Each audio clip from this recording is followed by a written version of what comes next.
नमस्कार YouTube family, मी प्रतिभा झावरे स्वागत करते आपल्या यूट्यूब चॅनलमध्ये. त्याचबरोबर आजच्या आपल्या नवीन ब्लॉगमध्ये सुद्धा. तर नवीन दिवसाची छान अशी सुरुवात झालेली आहे. तर म्हटलं की चला ब्लॉगला स्टार्ट करूयात. आणि सकाळी सकाळीच ब्लॉगला स्टार्ट केलं ना तरच पुढे जाऊन आपण शूट घ्यायला मन करतं, आपलं व्हिडिओ बनवायला मन करतं. आणि जर की एकदा आपण कंटाळा केला ना की जाऊ दे आजच्या दिवस व्हिडिओ बनवणं, तर तो दिवस असाच जातो. आणि त्यामुळे म्हटलं की नाही, चला आपण आज सकाळीच व्हिडिओ बनवण्यासाठी घेऊयात. आणि मला तुमच्यासोबत चटणीची रेसिपी पण शेअर करायची आहे. त्यामुळे म्हटलं की चला आज बनवूयात व्हिडिओ आपण. तर चला व्हिडिओला स्टार्ट करूयात. व्हिडिओला सुरुवात करण्याआधी जर तुम्ही अजूनही आपला चॅनल जर सबस्क्राईब नसेल केला तर नक्की करून घ्या, की जेणेकरून या पुढचे येणारे जेही नवनवीन व्हिडिओज आहेत हे तुम्हाला वेळेत बघायला मिळतील. तर इथे आज मी बनवणार आहे इडली. तर इडलीचं बॅटर तुम्ही बघू शकता की किती छान पद्धतीने ते फर्मंट झालेलं आहे. आणि उन्हाळ्यामध्ये छानपैकी पीठ जे आहे ना आपलं ते फुगतं इडलीचं. आणि टेस्टी पण खूप होतात इडल्या, कारण थंडीपेक्षा ना उन्हाळ्यात छान फर्मेंटेशन प्रोसेस होते यामध्ये. तर म्हटलं की चला खूप दिवसातून आज मी इडली बनवत आहे. आणि यासाठी मी डाळीचं वगैरे प्रमाण किती घेतलेलं आहे ना हे जर तुम्हाला जाणून घ्यायचं असेल ना तर मला कमेंटमध्ये सांगा. नक्कीच नेक्स्ट व्हिडिओ मी यावरती बनवेल. तर त्याचबरोबर तुम्हाला नेक्स्ट व्हिडिओ कोणते बघायला आवडतील तेही तुम्ही मला कमेंटद्वारे सांगू शकता. नक्कीच यावरती मी तुम्हाला रिप्लाय करेल. तर चला आपण व्हिडिओला सुरुवात करू. आणि हा जो व्हिडिओ आहे ना हा होळीच्या दिवशीचा आहे. मला माहीतच नव्हतं की 3 तारखेला होळी आहे, मी 4 तारखेला समजत होते. आणि त्यानुसारच मग मी पीठ भिजत ठेवलं होतं की म्हटलं चला होळीच्या अगोदर करता येईल. पण कसलं काय, आता त्या दिवशी मग होळीचं पण म्हणजे पुरणपोळी पण बनवायची आणि हे पण सकाळचं. आणि तुम्हाला तर माहिती इडली बनवली की इतके भांडे पडतात. बनवायचं एवढंसं असतं पण भांडे ते भरपूर पडतं. आणि तरी पण मी सांबार बनवलं नाही, कारण खायला जास्त कोण नव्हतं. तर म्हटलं की चला आपली सिंपलमध्ये फक्त चटणी बनवूया. सांबारला पण एवढं सगळं बनवा आणि परत कोण खाणार नाही, एकटीसाठी एवढं बनवायला मला काय परवडणार नाही बाळाला बघून. त्यामुळे मग मी सिंपलमध्ये फक्त चटणी बनवायला घेतली. पण चटणी पण इतकी छान आणि टेस्टी झाली होती ना, एक नंबर झाली होती. आणि आजकाल आहे ना काय होतं की म्हणजे असं सणसूद असला ना की म्हणजे तेवढं मन घेऊन करू नाही वाटत का कोणत्याच गोष्टी, कारण हे त्यावेळेस इथं नसतात. आणि ह्यावेळेस काय झालं की म्हणजे सणच होता, होळीच होती आणि हे बाहेर ऑफ ड्युटीसाठी होते. तर ना यांना जेवण आहे वेळेत ना काही आहे. आणि आपण एवढ्या गोष्टी सेलिब्रेट करायच्या, हे करायचं नाही मन करत आजकाल म्हणजे अगोदर जसं लग्न झालं ना आणि हे जेव्हा ज्या सणाला नाहीत ना तो सण सणासारखा वाटतच नाही मला. तर जेव्हा हे घरी येतात ना तेव्हाच असं वाटतं की काहीतरी स्पेशल आहे म्हणून. पण इतर दिवस कधीच असं फील होत नाही. तर ज्या फौजी वाईफ आहेत ना त्या ह्या गोष्टीला रिलेट करू शकतात की त्यांच्यावर पण हीच गोष्ट बितत आहे. कारण जेव्हा आपले हजबंड आपल्यासोबत नसतात ना तेव्हा कोणतीच गोष्ट करण्याची इच्छा होत नाही. तर सेम माझ्यासोबत पण तेच झालं. मला तर असं वाटायचं की 4 तारखेलाच होळी आहे आणि मी 4 तारखेला समजून सगळं हे करत होते. तर नाही, मग 3 तारखेलाच होळी होती आणि त्या दिवशीचा हा व्हिडिओ आहे. ॲक्च्युली व्हिडिओ एडिट करायला मला वेळ काय भेटला नाही. तर त्यामुळे म्हटलं चला आज आपण व्हिडिओ अपलोड करूयात, ही रेसिपी तुमच्यासोबत शेअर करूयात. तर आता इथे बघू शकता मी चटणी बनवण्यासाठी इथे घेतलेला आहे कांदा उभा कट करून घेतलेला आहे, टोमॅटो पण उभा कट करून घेतलेला आहे. आणि तुम्हाला जास्त काही छोटे छोटे पीसेस करायचे नाही आहेत, मोठे तुकडे ठेवायचे आहेत, कारण नंतरून ते आपण बारीकच करणार आहोत मिक्सरमध्ये. तर आता कांदा टोमॅटोसोबत आपल्याला हरभऱ्याची डाळ पण घ्यायची आहे, हिरव्या मिरच्या घ्यायच्या आहेत, त्याचबरोबर कढीपत्ता घ्यायचा आहे आणि थोडीशी उडदाची डाळ पण आपल्याला यामध्ये टाकायची आहे. तर सगळ्यात अगोदर मी कढईमध्ये तेल टाकलेलं आहे. आता तेल टाकल्यानंतर आपल्याला यामध्ये टाकायची आहे चण्याची डाळ. अशा पद्धतीने तुम्हाला चण्याची डाळ असेल, त्याचबरोबर मिरच्या आणि जी उडदाची डाळ आहे ना ती सगळी छान अशी लाल भाजून घ्यायची आहे. ती व्यवस्थित भाजल्यानंतर आणि यामध्ये तुम्हाला थोडासा अद्रकचा पण वापर करायचा आहे. आता ह्या डाळी सगळ्या व्यवस्थित भाजून घेतल्यानंतर आपल्याला यामध्ये टाकायचं आहे कांदा आणि टोमॅटो. तर कांदा आणि टोमॅटो जसं तुम्ही पनीरच्या भाजीला बनवताना सेम तसंच तुम्हाला थोडंसं असं गोल्डन होईपर्यंत व्यवस्थित तळून घ्यायचं आहे, भाजून द्यायचं आहे.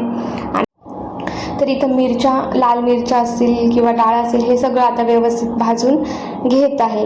यामध्ये तुम्हाला थोडासा अद्रकचा पण वापर करायचा आहे. अद्रक पण मी यामध्येच टाकलेला आहे आणि यामध्ये तुम्ही थोडेसे शेंगदाणे पण टाकू शकता. शेंगदाण्याने पण खूप छान टेस्ट येते.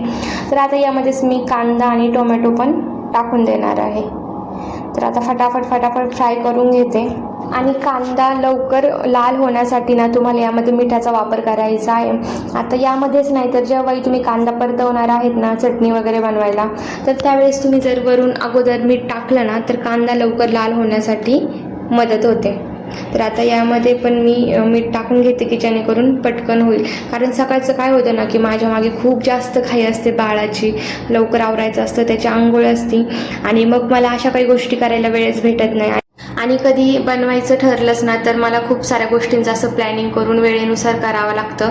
एक तर त्याच्या आंघोळीच्या अगोदर पटकन करावं लागतं किंवा आंघोळ झाल्यानंतर मग मी फ्री असते, कारण तो 2-2.5 तास आरामात झोपतो. तर त्यानंतर मग मी हे करू शकते. पण काय ना, नाश्त्याच्या गोष्टी आपण 10-11 वाजता नाही करू शकत. नाश्त्याचा जो टायमिंग आहे त्याच वेळेस म्हणजे बनवलेलं बरं. आणि दुपारच्या वेळेस जेवणामध्ये तर आपण काही इडली खाणार नाही आणि सकाळचं बनवून ठेवायची, परत दुपारचं पण त्याचं वेगळं खाणं पिणं असतं.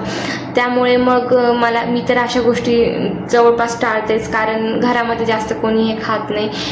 मलाच कधी खाऊ वाटलं तर मग मी बनवत असते. तर अशा पद्धतीने आता माझी चटणी बनवणं चालू आहे. आता यामध्ये मीठ टाकलेलं आहे. आता बघा 2च मिनटात संपूर्ण कांदा छान असा लाल होऊन जाईल आणि कढीपत्ता पण मी यामध्येच टाकून देणार आहे. आता हे कांदा आणि टोमॅटोचे आपल्याला यानंतरनं कांदा आणि टोमॅटो छान लाल झाल्यानंतरनं आपल्याला याची ग्रेव्ही बनवायची आहे. आणि ग्रेव्ही बनवल्यानंतरनं तुम्ही याला छानपैकी तडका द्यायचा आहे. आणि ते मी साईडला इडलीचं भांडं पण लावलं होतं, कुकर पण लावला होता. तर आता इडली बघू शकता माझी किती छान बनून रेडी आहे, एकदम मस्त अशी फुगलेली आहे. तर यासाठी मी जे बॅटर बनवलं होतं ना त्याची जर तुम्हाला रेसिपी पाहिजे असेल ना तर तुम्ही मला कमेंटमध्ये विचारू शकता. परत मी तुम्हाला व्यवस्थित सांगेल की मी डाळीचं आणि तांदळाचं प्रमाण हे किती घेतलं होतं. तर खूप छान पद्धतीने इडली फुगलेली आहे. तर आता इथे कांदा पण थोडाफार लाल झालेला आहे. आता यामध्ये मी टोमॅटो पण परत ॲड करणार आहे. आणि होळीच्या दिवशी ना आम्हाला पुरणपोळी वगैरे काही बनवायची नव्हती, पण म्हटलं की चला पहिला सण आहे या वर्षाचा, त्यामुळे मग आणि होळीला कसं पुरणपोळीचाच नैवेद्य असतो, त्यामुळे मग म्हटलं की चला करूयात. जास्त नाही पण थोडंफार तरी बनवायलाच पाहिजे. त्यामुळे मग नंतरनं मग झाला प्लॅन, मग बनवायला घेतलं. आणि पुरणपोळीचं पण असं आहे ना की घरात जास्त कोणी खात नाही आणि त्याचा पण आदब एवढा असतो ना की सगळ्याच गोष्टी करायच्या. जेव्हा आपण बनवायला घेतो ना तेव्हा वेळ नाही लागत, पण एवढं बनवून पण जेव्हा कोणी जास्त खात नाही ना, एखादी पोळी खातात, मग तेव्हा पण पूर्ण जेवण असंच राहून जातं. पण नैवेद्य बनवावं लागतो म्हणून म्हटलं की चला, त्यामुळे मग कंटाळा नाही केला. आणि नाही करू वाटत, कारण हे पण नसतात ना, जेव्हा हे दिवाळीला असले ना की तेव्हा दिवाळी खरी वाटते, तेव्हा कोणतं तरी सण असल्यासारखं वाटतं. पण हे जेव्हा नसतात ना तेव्हा बिलकुल पण असं मन लागत नाही कोणत्याच गोष्टी करायला, अशा हौसेने कोणत्याच गोष्टी करू वाटत नाहीत. जेव्हा सोबत असतो ना मग तेव्हा काही नाही वाटत, पण हे तिकडं असल्याने आपण घरी असलो ना तर असं नकोच वाटतं. आणि ज्यांचे पण हस्बंड बाहेर राहतात ना त्यांना माहीत आहे यार, खूप अवघड असतंय. जेव्हा आपला माणूस बाहेर असतो ना तर कोणत्याच गोष्टी करण्याची इच्छा होत नाही. तर आता बघू शकता कांदा आणि टोमॅटो छान असा परतलेला आहे. आणि अशा पद्धतीने आपली ग्रेव्हीच म्हणते चटणी पण बनवून रेडी आहे.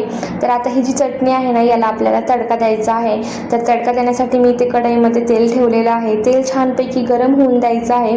तेल गरम झाल्यानंतर आपल्याला यामध्ये मोहरी ॲड करायची आहे. मोहरी छान तडतडल्यानंतर आपल्याला यामध्ये कढीपत्ता पण टाकायचा आहे. तुम्ही जिरी वगैरे पण टाकू शकता, काही जिरी टाकतात, काही नाही टाकत. तर हे छान तडतडल्यानंतरनं हे तुम्हाला वरतून चटणीमध्ये टाकायचं आहे. किंवा तुम्ही आता हे जे आहे ना यामध्ये, तर मी चटणी यामध्येच ओतलेली आहे. तुम्ही एकतर चटणीमध्ये हे वरून ओतू शकता किंवा चटणी यामध्ये टाकू शकता, येऊन एकच होणार आहे. आणि यामध्ये तुम्हाला कढीपत्ता जो आहे ना तो आवर्जून टाकायचा आहे. इतकी छान आणि टेस्टी चटणी बनवून रेडी होते ना, एकदम मस्त अशी लागते. आणि ही चटणी तुम्ही डोसा असेल किंवा इतर गोष्टी असेल त्यासोबत पण खाऊ शकता किंवा इतर वेळेस पण बनवून ठेवू शकता. फ्रीजमध्ये ठेवली तर ती खराब काय होत नाही, कारण यामध्ये कांदा असतो, वरती जर ठेवली तर ती खराब होईल. तर अशा पद्धतीने मी ही चटणी बनवलेली आहे. आणि हे बघू शकता माझं इडलीचं छान असं ताट. तर अशा पद्धतीने मी एवढ्या इडल्या बनवल्या होत्या आणि आणखी पण पीठ शिल्लक होतं, पण म्हटलं डोसे बनवूयात, नाश्त्यासाठी होतील. तर त्यामुळे मग मी एवढ्या इडल्या बनवलेल्या आहेत. आणि आता इडली बनवल्यानंतर मी परत काय व्हिडिओ शूट केला नाही मधल्या गॅपमध्ये. यानंतर मी डायरेक्ट जेवण बनवण्यासाठीच घेतलं पुरणपोळीचं. तर पुरणपोळीसाठी इथे बघू शकता की कुकरमध्ये मी आरशूसाठी जेवण बनवत आहे. इथे मी राईस बनवून ठेवला आहे, त्याचबरोबर पुरण पण वाटून ठेवलेलं आहे, कारण मी लवकरच लागले होते जेवण वगैरे बनवायला. तर इथे आमटी पण बनवलेली आहे. मग भजे बनवायचे होते, तर म्हटलं की कांद्याचे बनवणार होती मी ॲक्च्युली, पण नंतर लक्षात आलं की चला घोसाळे घेऊन येऊयात, बाहेर वेल आहेच. तर आहेत की म्हटलं बघावं, तर त्यासाठी मी घोसाळेच न्यायला आले होते. पण भरपूर घोसाळे लागलेले होते झाडाला. तर त्यातले 2 मी तोडले, म्हणजे 2 नाही 2-4 तोडले. म्हटलं की भाजीला पण नंतर होतील, कारण झाडाला राहिले तर ते परत जास्त जाड झाले की त्याला बिया येतात आतमध्ये. त्यामुळे मग मी जे कोवळे होते ना लगेचच तोडून घेतले. तर खूप छान आणि फ्रेश असे घोसाळे आहेत आणि भजे पण खूप छान टेस्टी लागतात याचे. आणि हा जो वेल आहे ना, याला इतके सारे घोसाळे होते ना, पेरूच्या झाडावर आहे हा वेल. बघू शकता एवढे मी घोसाळे तोडलेले आहेत, तरी पण ते थोडेसे मोठे झालेत.